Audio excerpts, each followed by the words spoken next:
नमस्कार, आप देख रहे हैं वॉइस वायर न्यूज और आज की सबसे बड़ी खबर अफगानिस्तान से आ रही है, जहां पाकिस्तान की एयर स्ट्राइक ने पूरे देश को हिलाकर रख दिया है। रिपोर्ट्स के मुताबिक अफगानिस्तान के पक्तिका प्रांत में हुए इस हमले में 3 अफगान क्रिकेट खिलाड़ियों की मौत हो गई है।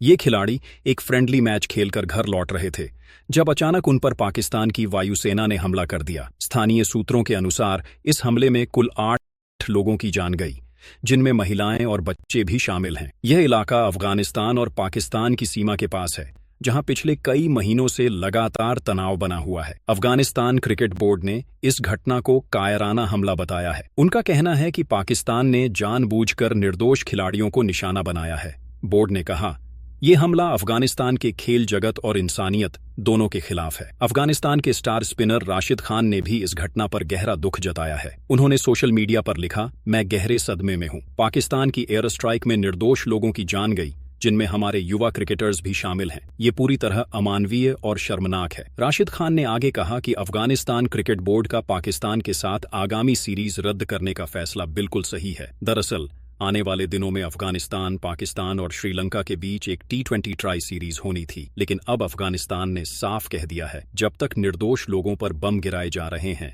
हम क्रिकेट नहीं खेल सकते। सोचिए, एक ऐसा देश जो दशकों से युद्ध और गरीबी झेल रहा है, जिसके पास सीमित संसाधन है, फिर भी उसने इंसानियत के लिए खेल को ठुकरा दिया।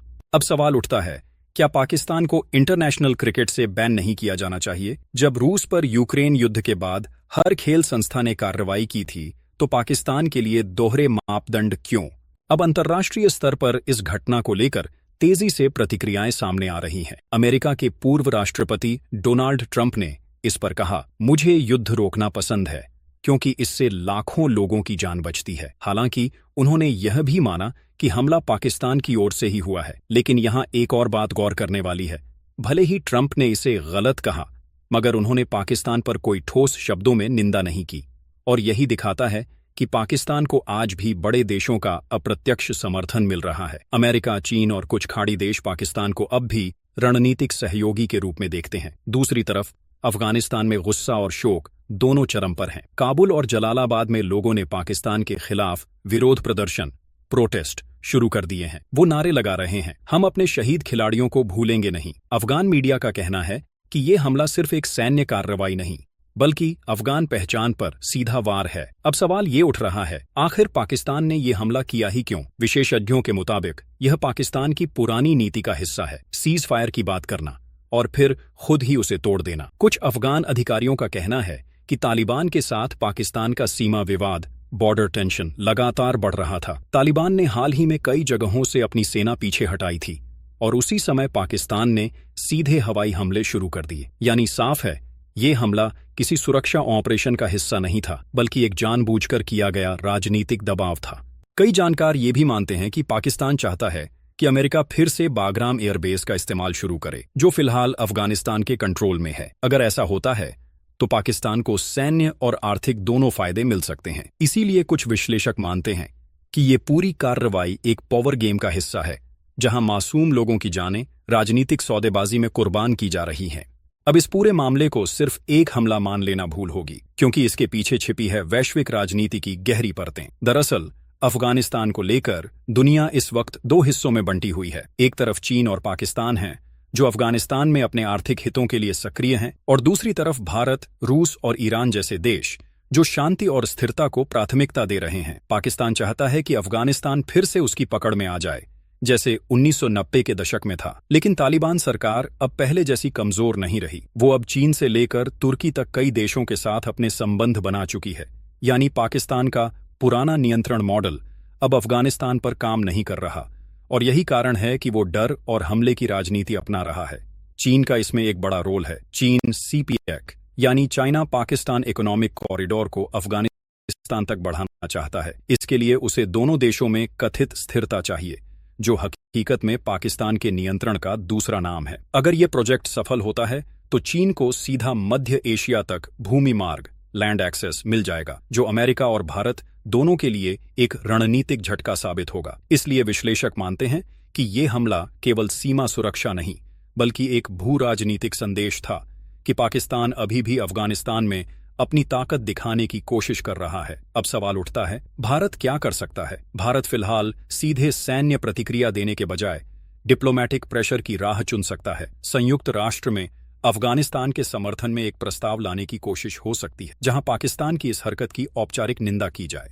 साथ ही भारत अफगानिस्तान के साथ इंफ्रास्ट्रक्चर और मानवीय सहायता बढ़ा सकता है, ताकि दुनिया को दिखे कि हम सिर्फ आलोचना नहीं बल्कि सहयोग से शांति बहाल करने की कोशिश कर रहे हैं। दूसरी तरफ पाकिस्तान की स्थिति आने वाले महीनों में और बिगड़ सकती है। उसकी अर्थव्यवस्था पहले ही IMF के कर्ज पर टिकी हुई है, राजनीतिक हालात भी अस्थिर हैं, और अब अगर अंतर्राष्ट्रीय दबाव बढ़ा तो पाकिस्तान को कूटनीतिक अलगाव, डिप्लोमैटिक आइसोलेशन का सामना करना पड़ सकता है। लेकिन ये तभी संभव है जब भारत और अफगानिस्तान मिलकर दुनिया के सामने इस हमले के सच्चे सबूत और डेटा रखें, क्योंकि बिना सबूत हर बड़ी ताकत सिर्फ संतुलन की राजनीति खेलती है। यानी साफ है, ये लड़ाई सिर्फ सीमा की नहीं बल्कि सच्चाई और प्रोपेगेंडा की भी है। जो देश इस झूठी कथा को पहले फैलाएगा वही अंतर्राष्ट्रीय मंच पर बढ़त पाएगा। पाकिस्तान के अंदर इस वक्त हालात वैसे ही हैं जैसे किसी ज्वालामुखी के फटने से पहले की खामोशी होती है। आर्थिक संकट गहराता जा रहा है, महंगाई रिकॉर्ड स्तर पर है, बेरोजगारी बढ़ रही है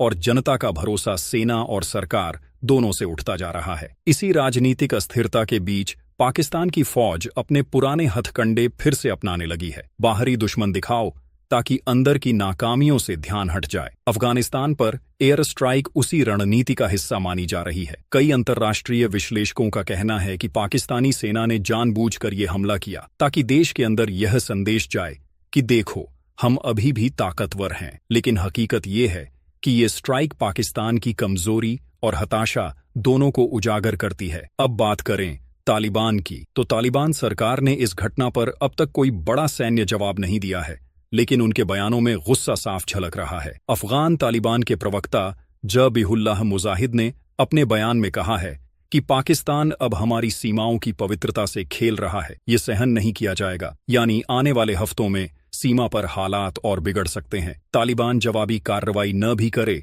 तो कम से कम वो अब पाकिस्तान के खिलाफ स्थानीय गुटों को खुली छूट दे सकता है, और ये पाकिस्तान के लिए सबसे खतरनाक स्थिति होगी। अब सवाल ये है कि दुनिया इतनी बड़ी मानवीय त्रासदी पर चुप क्यों है? 3 अफगान क्रिकेटर्स और 8 निर्दोष नागरिक मारे गए, लेकिन न तो UN ने कड़ा बयान जारी किया, न किसी बड़े पश्चिमी देश ने इस घटना पर खुलकर पाकिस्तान को जिम्मेदार ठहराया।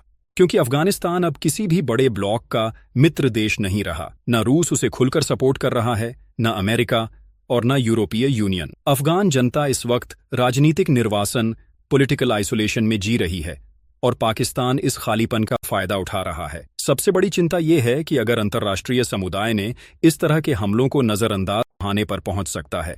कभी कभी एक खबर सिर्फ एक ट्रेजेडी नहीं होती, वो पूरी इंसानियत का आईना बन जाती है। अफगानिस्तान में जो हुआ वो सिर्फ 3 क्रिकेटर्स की मौत नहीं, वो सपनों, उम्मीदों और खेल की आत्मा की हत्या है। दुनिया की ताकतें चाहे कितनी भी चुप रहें, लेकिन इतिहास ये जरूर याद रखेगा कि कब किसने किसके खिलाफ अपनी आवाज उठाई थी। अफगानिस्तान के इन युवा खिलाड़ियों की मौत एक सवाल छोड़ गई है, क्या खेल और मानवता अब भी राजनीति से ऊपर हैं या नहीं? भारत के लिए ये वक्त सिर्फ देखने का नहीं, सोचने का भी है, क्योंकि जब पड़ोसी देश की सीमाओं पर न्याय और निर्दोषों की चीखें दबा दी जाती हैं तो अगला निशाना कोई भी हो सकता है। इसलिए अफगानिस्तान के लिए हमारी आवाज सिर्फ संवेदना नहीं बल्कि एक चेतावनी है कि अगर दुनिया ने अब भी आंखें मूंदी तो अगली आग सिर्फ सरहद के उस पार नहीं रहेगी। आप देख रहे थे वॉइस वायर न्यूज, जहां हर खबर सिर्फ बताई नहीं जाती, समझाई जाती है। अगर आप चाहते हैं कि सच्चाई की ये आवाज ज्यादा लोगों तक पहुंचे तो वीडियो को शेयर करें, कमेंट में अपनी राय जरूर बताएं और चैनल को सब्सक्राइब करें, क्योंकि हम लाते रहेंगे वो खबरें जो सच में मायने रखती हैं। जय हिंद।